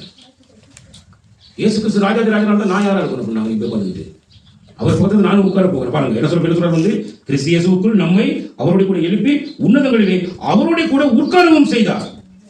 அவரோட கூட உட்கார செஞ்சிருக்கிறார். இது செய்து முடிஞ்சிச்சு. நாங்க இன்னும் அங்க போகல. அதான் உண்மை. எல்லாம் முடிஞ்சு. ஏற்கனவே கடவுள் எங்களை இணைஞ்சிடாரு வந்து ஆசிர்வதிச்சு முடிஞ்சு. இப்ப நாங்க அங்க போறதுக்கு சரி மிக மிக தடைகள் என்ன அப்படின்னா, எங்களுக்குள்ள கூடியதான சுயநலம், தன்னலம், வீண் பெருமை, வீணான சிந்தை, சரி தன்னைத்தானே உயர்த்தி கொண்டு கொள்ளுகிறதான மேட்டிமை, இவைகள் எல்லாம் எனக்குள்ள இருக்கிறபடினால என் ஆண்டவனுக்கு வச்சிருக்கிற ஆசீர்வாதத்தினால என்ன செய்ய முடியல, சுதரிச்சு கொள்ள முடியல. நல்ல கவனிங்க. அப்ப ஆண்டவராகிய இயேசு கிறிஸ்து எங்களை கொண்டு வந்து எங்களை தெரிந்து கொண்டு இந்த சபைக்குள்ள கொண்டு வந்து பாத்தீங்கன்னு சொன்னா, நல்ல கவனிங்க. சரி, எபேசியர் புத்தகம் 5ஆம் அதிகாரம் 24ஆம் வசனம் சொல்றது வந்து, ஆக சபையானது கிறிஸ்துவுக்கு கீழ்ப்படுகிறது போல, சபையானது கிறிஸ்துவுக்கு, நல்ல கவனி, அது முதல் வசனம், கிறிஸ்து சபைக்கு தலையாகி இருக்கிறது போல அப்படின்னா கிறிஸ்து வந்து சபைக்கு தலையாக இருக்கிறார். சரி, அதே மாதிரி சரி அந்த அந்த தலைக்கு நாம் எல்லாரும் சரீரமாக இருக்கிறோம். அப்ப சரீரமாக இருக்கக்கூடியவர்களாகி நாங்க எங்களுடைய வாழ்க்கையில ஒன்றுபட்ட ஒரு வாழ்க்கை இல்லைன்னா, ஒன்றுபட்ட வாழ்க்கை ஒரு விஷயம் இல்லைன்னா, ஒரு மனமுள்ள ஒரு ஜீவியம் எங்களுக்குள்ள இல்லைன்னா, நல்ல கவனிங்க, நாங்க கிறிஸ்துவோடு ஐக்கியப்பட்டிருக்கிறதுக்கு எங்களால முடியாது. அதுதான் இங்க கொரிந்தியர் சபைக்கு சொல்லும் போது சொல்றாங்க. கொரிந்தியர் சபையில நீங்க பாக்குற பொழுது அங்க சொல்லுகிற விஷயம் என்ன அப்படின்னா, நீங்க எல்லாரும் எப்படிப்பட்டவர்கள் இருக்கணும் அப்படின்னா, கிறிஸ்துவுடனே ஐக்கியமாய் இருப்பதற்கு உங்களை அழைத்த தேவன் உண்மையுள்ளவர் அப்படிங்கிறார். என்ன அர்த்தம்? கிறிஸ்துவுடனே நீங்க ஐக்கியப்பட வேணும். எப்படி ஐக்கியப்பட வேணும்? கிறிஸ்து தான் சபைக்கு தலையாக இருக்கிறார். நீங்க அவருக்கு சரீரமாகவும் அவயவங்களாகவும் இருக்கிறீங்க. சரி, இப்படிதான் நீங்க எல்லாம் இணைக்கப்பட்டிருக்கிறீங்க. இயேசு கிறிஸ்துவோடு நீங்க இணைக்கப்பட்டிருக்கிறீங்க. அப்படி அந்த மாதிரி ஒரு ஐக்கியமாக இருப்பதற்கு உங்களை அழைத்த தேவன் உண்மை உள்ளவராக இருக்கிறாரு. நீங்க உண்மை அற்றவர்களாக இருக்கிறீங்க. அப்ப நம்முடைய வாழ்க்கை என்ன இருக்கு அப்படின்னா, உண்மை இல்லைன்னு அர்த்தம். உண்மை கிடையாது. நாங்க பொய்யான வாழ்க்கையை வாழ்ந்துட்டு இருக்கோம். எப்ப உண்மையா இருக்கிறோம் அப்படின்னா, ஞாயிற்றுக்கிழமையில மட்டும் தேவ சபைக்கு கூடி வருகிற நேரம் மட்டும் நாங்கள் உண்மை உள்ளவர்களை போல வேஷம் தரித்துள்ளாக நினைச்சிட்டு இருக்கோம். நம்ம காண்பிச்சு கொண்டு இருக்கிறோம். நடக்க பண்ணி மற்ற நேரங்கள்லாம் நாங்க வந்து உண்மை இல்லாதவர்களாக இருக்கிறோம். எப்படி உண்மை இல்லாதவர்கள் சொல்றோம் பாத்தீங்கன்னா, நாங்க கிறிஸ்துவனுடன் ஐக்கியமா இருக்கணும். யாரோட ஐக்கியமா இருக்கணும்? பேலியாளோட ஐக்கியமா இருக்கணும். பேலியாள்னா யாரு? கிறிஸ்துவுக்கு விரோதமான கிறிஸ்து தான் அப்படின்னா என்ன விளங்குது அப்படின்னா, கிறிஸ்து என்பதற்கு அர்த்தம் எனக்காக நியமிக்கப்பட்டவர் அல்லது எனக்காக அபிஷேகம் பண்ணப்பட்டவர். எதற்காக? எனக்கு ரட்சிப்பை கொடுக்கும்படியாக, எனக்காக மறைக்கும்படியாக தேவன் ஆல்ரெடி உலக தோற்றத்துக்கு முன்னதாகவே இயேசு கிறிஸ்து என்ன பண்ணிக்கிறாரு? நியமிச்சிருக்காரு. கிறிஸ்து என்றதுக்கு அர்த்தம் தேவன் எனக்காக என்ன பண்ணிக்கிறார்? பலி ஆடாக அவர் நியமிச்சிருக்கிறார். பேலியாள்னா என்ன அர்த்தம் அப்படின்னு பாத்தீங்கன்னா, ஜீவன் இல்லாத பொம்மை. என்னது? ஜீவன் இல்லாத பொம்மை, ஒரு விபச்சாரி. அப்படி என்ன நல்லா கவனிங்க. அங்க கொரிந்தி சபையில கொரிந்தியர்கள் இருந்த காரியம் பார்த்தீங்கன்னா, அங்க கொரிந்தியர் பட்டணத்தில் உள்ள நிறைய பேர் அவங்க வழிபட்டு வந்ததான தெய்வங்கள் எப்படின்னா, அவங்களுக்கெல்லாம் பேர் வந்து காம தேவதைகள். நல்லா கவனிச்சுக்கொள்ளுங்க, விளங்கிக்கொள்ளுங்க. என்ன தேவதைகள்னா காம தேவதை. அவங்க வந்து படு மோசகரமான விபச்சார பெண்களை கடவுள்களாக என்ன செஞ்சாங்க? வழிபட்டு வந்தாங்க. அவ்வளவு மோசகரமான ஒரு ஜீவியத்துக்கு நேராக சென்றவர்கள் தான் யாரு? கொரிந்தி சபையில் அவர்கள் இருந்தாங்க, கொரிந்தியர்கள். அது நம்முடைய வாழ்க்கையில இன்றைக்கு அது ஒத்து போகும். ஏன்னா நாமளும் அப்படிப்பட்ட வாழ்க்கையை வாழ்ந்தவர்களே தான். நாங்க ஒன்றும் அதுல வித்தியாசமானவர்கள் கிடையவே கிடையாது. அப்ப பேலியாள் என்றது யார் அப்படின்னா, ஒரு விபச்சார மார்க்கம், உயிரற்ற பொம்மை, உயிரற்ற சிலையை போன்ற ஒரு சிலைகளாக செய்து அவங்க வழிபட்டு வந்தார்கள். அந்த பேலியாளை கிறிஸ்துவோடு கூட சம்மதப்படுத்தி ஒருத்தர் வாழ்றான் அப்படின்னா கொஞ்சம் யோசிச்சு பாருங்க. தேவன் எங்களை அழைத்தது கிறிஸ்துவோடு ஐக்கியமாக இருப்பதற்கு. இன்றைக்கு அநேக கிறிஸ்தவர்கள் பேலியாளோடு ஐக்கியமாக இருக்கிறார்கள். கிறிஸ்துவுக்கும் பேலியாளுக்கும் எங்க இருக்குது? 2 கொரிந்தியர் புத்தகம் 6ஆம் அதிகாரம் சாமி இறுதி பகுதி நீங்க எடுத்து பார்க்கணும், உங்களுக்கு விளங்கும். என்ன போட்டுக்கிறது உங்களுக்கு பார்க்க முடியும். பாத்தீங்க 2 கொரிந்தியர் புத்தகம் 6ஆம் அதிகாரம். கிறிஸ்துவுக்கும் பேலியாளுக்கும் இசைவேது. கிறிஸ்துவுக்கும் இசைவுனா என்ன அப்படின்னா, இசைந்திருப்பதை குறித்து பேசுகிறார் ஆண்டவர். சானே ஒரு கணவன் மனைவியை குறித்து கர்த்தர் பேசுகிற பொழுது சதானே கணவன் மனைவி எப்படி வந்து அவங்க ஒன்றாக இசைந்திருக்கிறாங்க கூட, ஒரு மனிதனுடைய பிணைப்பு, ஒரு மனிதனுடைய இசைவு யாரோடு இருக்குது அப்படின்னு பாத்தீங்கன்னா, யாரோடு இருக்குது? பேலியாளோடு இருக்கிறதை என்ன செய்யறாரு வந்து வெளிப்படுத்தி காண்பிக்கிறார். வாசிங்க. அவிசுவாசியுடனே விசுவாசிக்கு பங்கேது. இந்த காரியங்களை நீங்க சரியாக கவனித்து பாப்பீங்கன்னு சொன்னா சானே அந்த அந்த அந்த விஷயங்களை முதல்ல நீங்க தெளிவா தெரிஞ்சுக்கொள்ள வேண்டிய என்ன சொன்னா, என்னது எத்தனை வருஷம் வாசிங்க? 15. கிறிஸ்துவுக்கும் பேலியாளுக்கும் இசைவேது, அவிசுவாசியுடனே விசுவாசிக்கு பங்கு. இப்ப நல்லா கவனிக்க. ஒரு மாட்டு வண்டியில பூட்டப்படுகிறதான 2 மாடுகள். இப்ப மாட்டு வண்டி வந்து என்னதை கொண்டு மாட்டு ஒரு பெரிய ஒரு சேவை செஞ்சுட்டு இருக்குது. ஒரு வண்டியில நிறைய அங்க பொருட்கள் இருக்குது, ஒரு இடத்தை நோக்கி கொண்டு போகும். அப்படின்னா அந்த மாட்டு வண்டியினுடைய அந்த கழுத்துல பாத்தீங்கன்னா அந்த மாட்டுக்கு போட்டு அந்த ஒரு நுக தடி ஒன்று இருக்கும். அந்த தடிக்கு கீழே இருக்கக்கூடிய அந்த மாடுகள் எப்படி இருக்கணும் அப்படின்னா, அது மாட்டு வண்டிக்கு பழக்கப்பட்டவைகளாக இருக்க வேண்டும். மாட்டு வண்டிக்கு பழக்கப்பட்டவைகளாக இல்லாம இருக்குமாக இருந்தா அது என்ன செய்யும் அப்படின்னா, அது போக வேண்டிய தூரத்தை சரியான விதத்தில் போகாதபடி அது இடையில வந்து என்ன செய்ய போயிடும் அப்படின்னு பாத்தீங்கன்னா, ஒன்றும் இல்லாம எல்லாம் ஒட்டச்சி நொறுக்கி ஒண்ணும் இல்லாம என்ன பண்ணிடும், காலிப்படுறதுனா மாட்டு வண்டிக்கு பழக்கப்பட்ட ஒரு மாடை அதுல கட்ட வேண்டும். அந்த மாட்டோட கொண்டு போயிட்டு பசு மாட்டை கொண்டு போய் கூடாது, கொண்டு போயிட்டு கட்டி விட்டுறக்கூடாது. அது மாதிரி அதுக்காக பழக்கப்படாத மாடுகளை கொண்டு போய் நினைஞ்சிடக்கூடாது, கட்டி விட்டுறக்கூடாது. இதுதான் எங்களுடைய பிரயாணம், கிறிஸ்துவை நோக்கினதான பிரயாணம். எங்களுடைய பிரயாணம் அப்படிப்பட்ட பிரயாணம். இதுலதான் நடக்கிற விஷயம் என்னன்னு பாத்தீங்கன்னு சொன்னா, சரி, விசுவாசிக்கு யாரோட பங்கு இருக்குது அப்படின்னா, அவிசுவாசியோட பங்கு இருக்குது. இன்னைக்கு என்னுடைய இந்த ஊழியத்துல இந்த ஊழியத்துல என்னுடைய பிள்ளைகளை கூட இந்த இடத்துல ஊழியத்துக்கு நியமிக்க முடியாத ஒரு துரதிருஷ்டவசமான ஒரு நிலைமையில இருக்கிறதுக்கான காரணம் என்ன அப்படின்னா, பிள்ளைகள் எல்லாரும் எது இருக்கிறாங்கன்னா அவிசுவாசிகளோடு கூட சம்பந்தம் வச்சிருக்கிறாங்க, பேலியாளோடு கூட இசைந்து இருக்கிறாங்க. இதன் விளைவாக ஊழியம் என்னும் ஒரு மிகப்பெரிய சேவையை எங்களுக்கு கொடுக்க முடியல. ஏன் அப்படின்னா, இவங்களுக்குள்ள தியாக மனப்பான்மை இல்ல, தன்னலமிக்க வாழ்க்கை உள்ளாக இருக்கிறாங்க. இதனால இவங்களுக்கு யாருக்கு என்ன பண்ண முடியல, எனக்கு இந்த ஊழியத்தை செய்ய முடியல, கொடுக்க முடியல. காரணம், நான் கொடுத்தா அது ஒரு குறிப்பிட்ட கொஞ்சம் தூரம் போய் அந்த பிரயாணத்தின் இடையில என்ன செஞ்சு போயிடும், ஒன்றும் இல்லாம அப்படியே அழிஞ்சி போய்விடும். அது ஆண்டுகளை தெளிவாக பேசுறோம்னா, இந்த மாட்டு வண்டியில சில கட்டக்கூடிய மாடுகள் ஒரே மாதிரியான அதுக்காகவே பழக்க வைக்கப்பட்ட மாடுகளாக இருக்கணுமே தவிர, அது மாறி ஒரு மாடை இணைஞ்சிடக்கூடாது, கொண்டு போய் கட்டிவிடக்கூடாது. அப்படி கட்டினால் அந்த பிரயாணம் இடையில என்ன செய்ய போயிடும், நிர்மூலமாக்கப்பட்டு போயிடும். நல்ல கவனி. இதனாலதான் இன்றைக்கு வரைக்கும் எனக்கு என்ன செய்ய முடியலன்னு சொன்னா, இங்க என்னுடைய பிள்ளைகள் மத்தியில் இதே மாதிரி ஒரு காரியத்தை பார்த்துட்டு இருக்கிறேன். சபைக்குள்ள இருக்கிற பிள்ளைகளுடைய வாழ்க்கையில இதை தான் பார்த்துட்டு இருக்கிறேன் நான். அதனால எனக்கு யாரையும் என்ன செய்ய முடியல. எனக்கு வந்து ஏன்? என் ஆண்டவராகிய தேவன் உங்களை அழைத்த பொழுது அவர் வரங்களை கொடுத்துதான் அழைத்திருக்கிறார். ஏன்னா நீங்க ஒரு வரங்களிலும் குறைவில்லாதவர்களாக இருக்க வேண்டும் என்று ஆண்டவர் விரும்புகிறார். அதான் நம்ம கொடுத்து வாசிச்சோம். வரங்களை கர்த்தர் கொடுத்திருக்கிறார். அந்த வரங்களை பின்பற்றி போய் என் கர்த்தருக்கு சேவையை செய்வதற்கு முடியாத நிலைமையில என்னுடைய தன்னலம் தலைவிரித்தாடுகிறது, என்னுடைய சுயநலம் தலைவிரித்தாடுகிறது.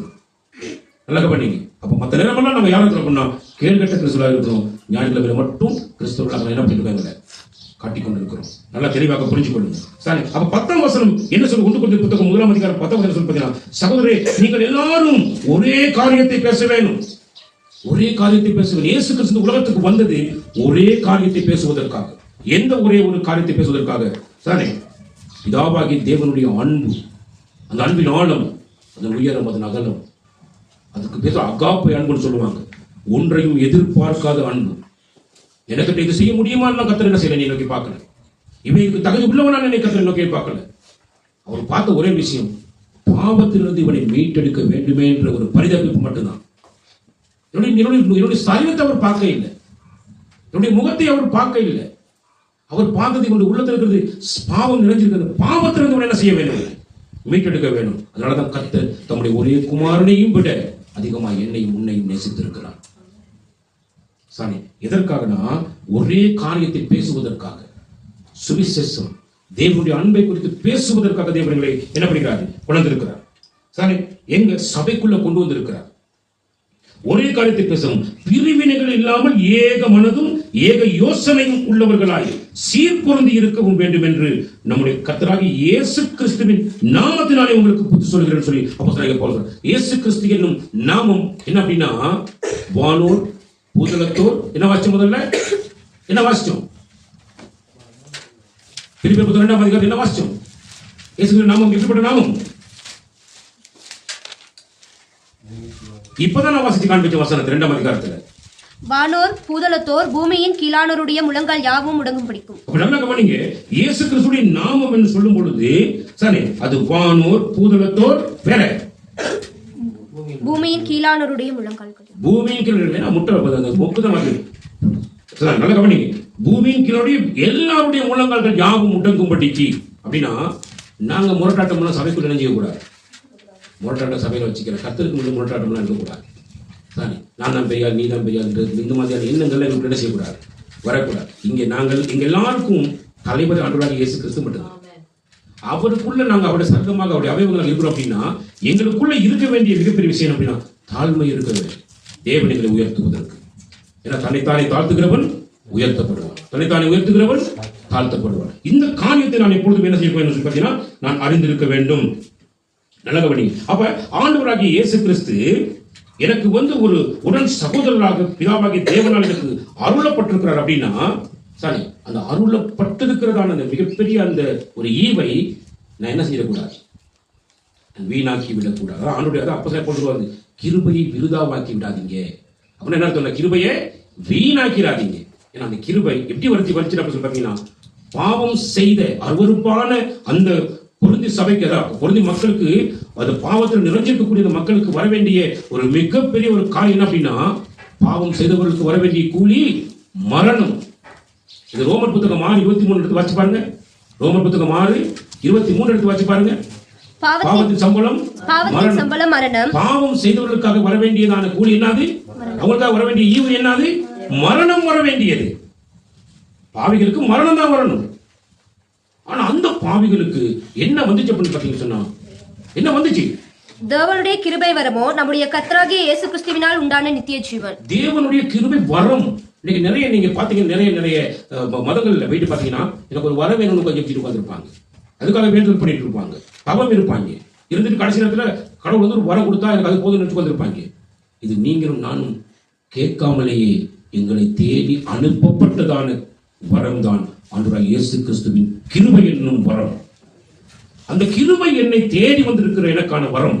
அந்த வரத்தை நான் என்னுடைய வாழ்க்கையில சுதந்திரிச்சுக் கொள்கிற பொழுது நான் எப்படி செஞ்சு கொள்ளலாம்? ஆண்டவரே இயேசுவே, நீங்க உங்க ரட்சிப்பினுடைய ரட்சணியத்தை இந்த உலகத்துக்கு வந்து காட்டிட்டீங்க, உங்க ஜீவனை கொடுத்து காட்டிட்டீங்க. அது மூலமாக நீங்க என்ன பண்ணிக்கிறீங்க? என்னை உங்களுடைய ஒன்று விட்ட சகோதரனாக சகோதரியாக தெரிந்து கொண்டிருக்கிறீங்க. உங்களோடு கூட சகோதர சகோதரியாக தெரிஞ்சு கொண்டிருக்கிறீங்க. அப்ப அவர் ஒன்று விட்ட சகோதர சகோதரியாக என்னை பார்க்கல, ஏன்னா சில வந்து என்னை கொண்டு போய் அவரோட உட்கார வச்சிருக்கிறேன் அப்படிங்கிறார் கர்த்தர் சொல்லும் பொழுது. அவரோட உட்கார வச்சிருப்பாரு, எப்படிப்பட்ட இதில் உட்கார வச்சிருப்பார்? ஒன்றை விட்ட சகோதரன் உட்கார வச்சுக்கிறாரு இல்ல, அவருடைய சகோதரனாக சகோதரன் என்ன பண்ணிக்கிறார்? கொண்டு போயிட்டு உட்கார வைக்கிறார். அப்படி உட்கார வைக்கும் அளவுக்கு தேவன் எங்களுக்கு ஒரு ஈவை பாராட்டியிருப்பாராக இருந்தா, நான் ஒவ்வொரு நாளிலும் என் தேவனுடைய ரட்சணியத்தை, அந்த ரட்சிப்பு மற்றவர்களுக்கு கூறும் ஊழியக்காரனாக, சேவையாளனாக, சானே இயேசு கிறிஸ்துவினுடைய சேவையை செய்கிறவனாக என்னை ஒப்புவித்து நடந்தாலுடைய நான் அவருக்கு சகோதரனாக சகோதரியாக என்ன செய்ய முடியாது, என்னால் இருக்க முடியாது. இன்னைக்கு நிறைய பேரு இது ஒண்ணுமே செய்யறது இல்லை சரிதானே. ஆனா நான் யாரு? இயேசு கிறிஸ்துவுக்கு சகோதரன் இருக்காங்க, சகோதரி இருக்காங்க, புள்ளன் இருக்காங்க. இயேசு கிறிஸ்து எதை செய்யறார் அதை செய்வதற்கு தேவையான ஒரு மனப்பான்மை, தியாக மனப்பான்மை எங்களுக்குள்ள எதுவுமே கிடையாது. நாங்கள் எதையுமே விடுறது கிடையாது. எங்களுக்கு இது வேணும், அதுவும் வேணும், மீசையும் வேணும், கூழு வேணும்னு சொல்ற மாதிரி கதை சரி. அப்ப என்ன அர்த்தம் அப்படின்னா, நாங்க ரெண்டையும் என்ன செய்ய வாழ்க்கை என்ன செய்யலாம்? ரெண்டு எஜமானுக்கு ஊழியத்தை என்ன செய்யலாம்? செய்ய முடியாது. ஒன்றை பட்சத்தான் ஒருத்தர் என்ன செஞ்சாகும்? பிடிச்சாகும். சரி, நல்ல கவனிங்க. இன்னைக்கு நாளில் கர்த்தர் இடத்துல எதிர்பார்க்கிற காரியம் சொல்லி பார்த்தீங்கன்னு சொன்னா, நான் எப்பொழுதுமே ஏக சிந்தை, ஏக மனது உள்ளவர்களாக இந்த வாழ்க்கை என்ன செய்யப்பட வேண்டும், இருக்க வேண்டும். ஏக மனது, ஏக சிந்தனை அப்படின்னா இயேசு கிறிஸ்து எப்படி பார்க்கிறார்? அவர் எப்படி பார்க்கிறார்? அவர் எங்களை பார்க்கும் பொழுது தோட்டத்தை பார்த்தாரா? கூணா இருக்கிறான், குருடா இருக்கிறான், நொண்டியா இருக்கிறான், இப்படி பார்த்தாரா? என்ன பார்த்தார்? அவருடைய தொலைநோக்கு பார்வையே எனக்குள்ள இருந்த பாவத்தை கண்டார். அந்த பாவத்துக்கு தான் அவர் விடுதலை கொடுக்க இந்த உலகத்துக்கு என்ன செய்தார்?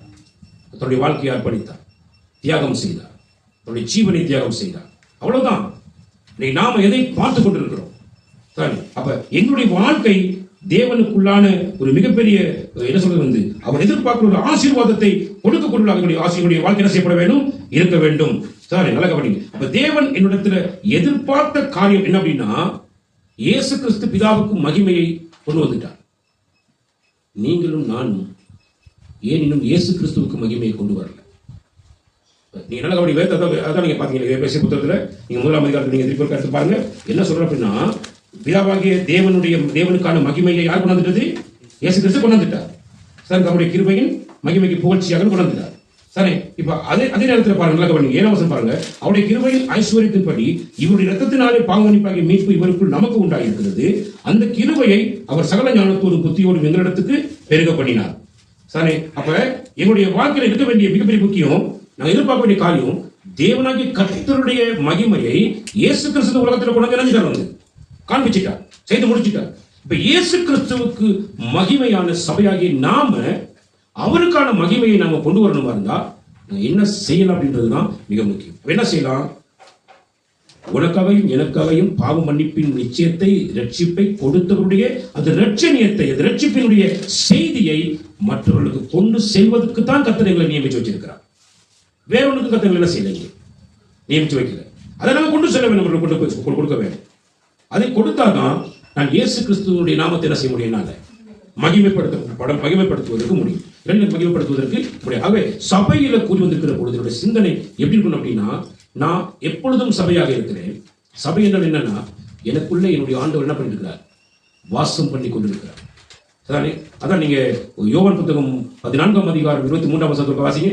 அந்த வசனத்தை நாங்கள் பார்க்கிற பொழுது அவர் எனக்குள்ள இருக்கிறார். அவர் என்னெல்லாம் செய்வதற்காக தன்னுடைய வாழ்க்கையை வந்து ஒரு தியாகம் பண்ணினாரோ, அது போல நானும் அவருடைய ரட்சிப்பின் சுவிசேஷத்தை கொண்டு செல்வதற்காக நானும் ஒரு தியாக மனப்பான்மை உள்ளவனாக என்ன செய்ய வேண்டும்னா செயலாற்ற வேண்டும். வாசிங்க அந்த வசனத்தை. 14ஆம் அதிகாரம் 23ஆம் வசனத்தை. இயேசு அவனுக்கு பிரதியுத்தரமாக, ஒருவன் என்னில் அன்பா இருந்தால் அவன் என் வசனத்தை கைக்கொள்வான். அவர் எதிர்பார்த்த ஒரு காரியம் என்னன்னா, ஒருவன் என்னில் அன்பாய் இருந்தால் அப்படின்னு என்ன அர்த்தம்? இருந்தால் என்ன அர்த்தம்? இந்த ஒளியை கொஞ்சம் கவனிச்சு பாருங்க. இருந்தால், அப்ப ஆண்டவர் வந்து ஒருவன் என்னில் அன்பாய் இருக்கிறான்னு சொல்றதுக்கு அவரால் முடியல. சரி, அப்ப இருந்தால் என்ன அர்த்தம்? அது வந்து என்ன எந்த மாதிரியான ஒரு கேள்வி எங்களுக்கு எழுப்புது அப்படின்னா, இருந்தால் அப்படின்னா இருந்தால் நல்லா இருக்கும் நம்ம சொல்லுவோம் அடிக்கடி இல்லையா? நமக்கு நடந்தால் நல்லா இருக்கும் சொல்ற மாதிரி இருந்தால் அப்படிங்கிறார். இந்த வசனத்தை நீங்க தெளிவா புரிஞ்சு கொள்வீங்க அப்படின்னா, ஒருவன் எண்ணில் அன்பாய் இருந்தால், அப்ப இந்த இடத்துல நம்ம என்ன கூறி வந்திருக்கிறோம், இயேசு கிறிஸ்துவை ஆராதிப்பதற்காக வந்துக்கிறோம். உங்களை எல்லாம் பார்த்து ஒரு கேள்வி எழுப்புனா, நீங்க ஆண்டவர் இயேசு கிறிஸ்து மேல அன்பா இருக்கீங்களா அப்படின்னா, இந்த இடத்துல சாதாரண நீங்க அவ்வளவு பேர் நினைச்சிருவீங்க, கைகளை தூக்கிடுவீங்க.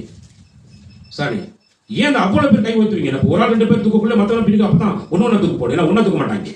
சார் கை தூக்கலான்னு சொன்னா நினைஞ்சிருவாங்க. 2 பேர் தூக்கினா அடுத்து 3 நாள் அப்பதான் ஒண்ணு எழுந்திருக்கீங்க. அப்படி நீங்க உலகத்துக்கு ஒத்த வேஷத்தை தரிச்சிட்டு இருக்கிறேன்னு அர்த்தம்.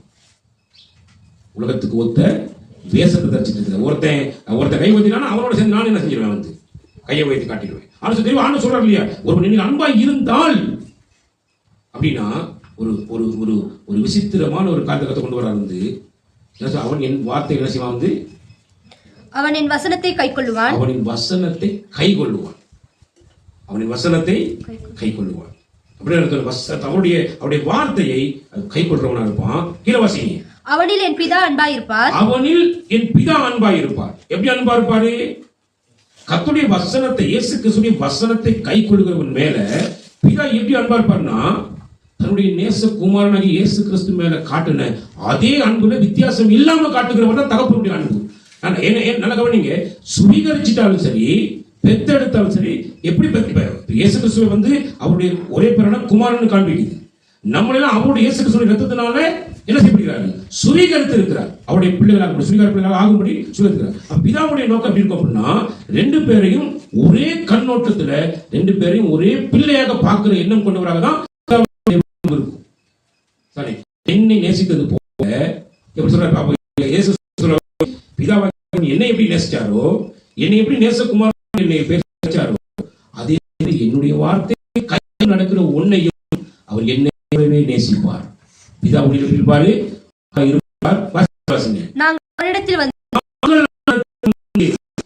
தேவன் தம்முடைய மிகப்பெரிய காரியத்தை வெளிப்படுத்துகிற நாங்கள் அவரிடத்தில் வந்து அவனிடத்தில் வந்து அப்படிங்கிறார். நாங்கள் என்னது? பிதா வருவாரு, நான் வருவேன், சானே நான் அனுப்ப போகிற பரிசுத்த ஆவியானவர் வருவார். 3 பேரும் யாருக்குள்ள வாசம் பண்ணும் அப்படின்னா, என்னுடைய வசனத்தை கை கொள்கிறவரிடத்துல நான் வாசம் பண்ணுவோம். அப்ப நன்றா யோசிச்சு பாருங்க. என்னைய பார்த்து நிறைய பேர் கேட்பாங்க, வந்து கேட்டுட்டு இருப்பாங்க சில பேர். இங்க இப்படி கிடந்துச்சு, இப்படி மாத்திட்டீங்க அப்படிமா. ஏன்னா என்னுடைய தகப்பன் கிரியேட்டர் தான், நானும் ஒரு கிரியேட்டர் தான். என் ஆண்டவர் யார்? அவர் படைப்பாளி, நான் ஒரு படைப்பாளி. ஒன்றுமே இல்லாத இடத்துல உன்னை உருவாக்கக்கூடியவர் நம்முடைய தேவன். அப்படின்னா அவர் வாசம் பண்ணுகிற ஒரு மனிதன் இருக்கிறான் அப்படின்னா, அவனாலையும் ஒரு விஷயத்தை என்ன செய்ய முடியும்? ஒன்றுமில்லாத இடத்துல ஒன்று என்ன செய்ய உருவாக்க முடியும். இயேசு கிறிஸ்துவான ஒருவனுக்கு என்ன செய்ய வந்து விடுதலையை கொடுக்கிற, ரட்சிப்பு கொடுக்கிற அப்படின்னா, அவர் வாழுகிற நான் என்ன பண்ணுவேன்னா, சரிதானே, அந்த ரட்சிப்பினுடைய அடையாளத்தை மற்றவர்களுக்கு காண்பிக்கக்கூடிய ஒரு மிகப்பெரிய காரியத்தை எனக்கு வந்து வச்சிருக்கிறார். நல்ல கவனிக்கணும். அப்ப என்ன நடக்கும்னா, நான் ஒரு சத்தியத்தை சொல்லும் பொழுது அவன் விடுதலையாக்கப்படுகிறவனாக இருக்கிறான். எப்படின்னா, சத்தியம் சொன்னா மட்டும் போதாது, என்னுடைய வாழ்க்கையினுடைய அடையாளத்தை நான் என்ன செய்ய வேணும்? அவனுக்கு காண்பிக்க வேணும். சரி, பரிசுத்த ஆவியானவர் என்ன பண்ணுவார்னா, பாவத்தை கண்டித்து உணர்த்தி தேவனுடைய வருகை வரைக்கும் என்னை கிறிஸ்துவுக்குள் உந்தி தள்ளி கொண்டிருக்கிறார். ஒரு மிகப்பெரிய சேவையை செய்து கொண்டிருக்கிறவர். அப்படின்னா அவர் எனக்குள்ள இருப்பாருன்னா, அடிக்கடி நானே என் வீட்டுக்குள்ள இருக்கிற என்னுடைய மனுஷியா இருக்கட்டும், பிள்ளைகளாக இருக்கட்டும், சபையில் இருக்கக்கூடிய ஜனங்களுக்காகட்டும், அடிக்கடி என்ன பண்ணி பாவத்தை கண்டித்து உணர்த்திட்டு இருப்பேன். அப்படின்னா, நீ இயேசு கிறிஸ்து வரப்போற, நீ அவருக்குள்ள பரிசுத்தமான வாழ்க்கைக்குள்ள என்ன செய்ய வேண்டிய நடத்தப்பட வேண்டும். ஒருவனுக்குள் திரு தேவன் வந்து வாசம் பண்ணுகிறாராக இருந்தார்னா, அதை விட பாக்கியம் பெற்ற ஒரு மனிதன் இந்த உலகத்துல யாருமே இருக்க முடியாது. சரி, நான் விசுவாசிக்கிற கர்த்தர் எனக்கு அந்த கிருபையை தந்திருக்கிறார். என்ன கர்த்தர் பேச பார்த்தீங்கன்னா, உன்னுடைய எண்ணம் எப்படி இருக்குதுன்னா, அதுக்கேற்ற பலனை தான் என்ன செய்வோம் உன்னுடைய வாழ்க்கையில் நீ பெற முடியும். உன்னுடைய எண்ணம் இன்னைக்கு என்ன மாறும் தெரியுமா? அவன் என்னத்தை எதிர்பார்க்கிறார்? நீயும் கிறிஸ்துவுக்கு உடன் சகோதரனாக இருக்க வேண்டும் என்று எதிர்பார்க்கிறார். நீயும் கிறிஸ்துவுக்கு உடன் சகோதரியாக இருக்கணும்னு விரும்புகிறார். அப்படின்னா அவர் செய்த அந்த சேவை மனப்பான்மை, அவருடைய தியாக மனப்பான்மை, சரி, நல்ல விலகிக் கொள்ளுங்க. அந்த காரியங்களுடைய வாழ்க்கை என்ன செய்ய வேண்டும்? இருக்க வேண்டும். சரி, தேவையில்லாத வீண் பெருமைகள், தேவையில்லாத ஆடம்பரமான காரியங்கள் உங்களுடைய வாழ்க்கை என்ன செய்யக்கூடாது? இருக்கக்கூடாது. நான் எப்பொழுதுமே ஆண்டவர் எனக்குள்ள வாசம் பண்ணுகிறார், எனக்குள்ள இருக்கிறார் அந்த பயத்தோடு கூடி ஒவ்வொரு நாளிலும் நான் கிறிஸ்தவனாக வாழ வேண்டும். ஒவ்வொரு நிமிஷமும் நான் கிறிஸ்தவனாக இருக்க வேண்டும். ஞாயிற்றுக்கிழமை மட்டும் வேஷம் தரிக்கிறவர்களாக என்ன செய்யக்கூடாது? நாங்கள் இருக்கக்கூடாது. சாரி, நான் ரோமர் புத்தகம் 12ஆம் அதிகாரத்துடைய 1ஆம் வசனத்தை வாசித்து நாங்கள் முடிப்போம். ரோமர் புத்தகம் 12ஆம் அதிகாரம், ரோமர் 12 1ஆம் வசனத்தை வாசிப்போம். அப்படி இருக்க சகோதரரே, நீங்கள் உங்கள் சரீரங்களை பரிசுத்தமும் தேவனுக்கு பிரியமுமான ஜீவ பலியாக ஒப்புக் கொடுக்க வேண்டும் என்று. அப்படி இருக்க சகோதரர், நீங்கள் உங்கள் சரீரங்களை பரிசுத்தமும் தேவனுக்கு பிரியமுமான ஜீவ பலியாக ஒப்புக் கொடுத்து கர்த்தரை ஆராதிங்க. இந்த ஆராதனையில தான் கர்த்தர் பிரியமாக இருப்பார். நீங்க உங்க சரீரங்களை பேலியாளுக்கு ஒப்பு கொடுத்துட்டு, அவிசுவாசிக்கு ஒப்பு கொடுத்துட்டு, இருட்டுக்கு ஒப்பு கொடுத்துட்டு கர்த்தருடைய நாமத்தை உங்களால் என்ன செய்யலாது, ஆராதிக்க முடியாது. நீங்க தியாகம் பண்ண வேண்டும். எப்படி தியாகம் பண்ண வேண்டும் அப்படின்னா, நீங்க உங்களை கர்த்தருக்காக உங்களுடைய சரீரங்களை ஜீவ பலியாக ஒப்பு கொடுக்க வேண்டும். எதுக்காக அப்படின்னா, தேவனுடைய இரக்கங்களை முன்னிட்டு. எதுக்காக? எப்படிப்பட்ட இரக்கம் வந்தது? அருவருப்பான ஜீவியத்தை ஜீவித்துக் கொண்டிருந்த என்னை விடுதலையாக்குவதற்காக தம்முடைய குமாரன் மேல வச்சிருந்த அந்த அன்பை ஒரு அன்பாக எண்ணாம தானே அவரிலும் அதிகமான அன்பை எனக்கு காண்பித்து எனக்காக அவரையே பலி செலுத்தி இருக்கிற தேவ இரக்கம். அந்த இரக்கத்தை முன்னிட்டு உனக்கு பசுத்தமா உன்னுடைய சரீரத்தை ஜீவ பலியாக ஒப்பு கொடுக்க முடியாதா அப்படின்ற ஒரு கேள்வியை எழுப்புகிறார். உங்கள்கிட்ட ஏதாவது கொடுக்காம கர்த்தர் கேட்கல, அவரோட உங்களுக்கு கர்த்தர் ஜீவனையை கொடுத்துட்டார். இப்ப கர்த்தர் உங்களை கேட்கிறார், உன்னை ஜீவ பலியாக உள்ள சரீரத்தை எனக்காக ஒப்பு கொடுக்க முடியுமா? அப்படி கொடுத்து நீ என்னை ஆராதிக்க முடியுமான்னு கர்த்தர் கேட்கிறார். இந்த கேள்விக்கு உங்களுடைய பதில் என்ன? சரி, அந்த கர்த்தருடைய இரக்கங்களை முன்னிட்டு நீங்க அந்த காரியத்தை செய்வீங்களா இருந்தா, உங்களுடைய சரீரத்தை ஜீவ பலியாக கர்த்தருக்கு ஒப்பு கொடுப்பீங்களா இருந்தா சாரி, நீ கர்த்தருடைய ஆசீர்வாதத்தை பெற்றுக் கொள்வீங்க. சொல்லுங்க அல்லேலூயா. கர்த்தர் ஒவ்வொருவரையும் ஆசீர்வதிப்பாராக.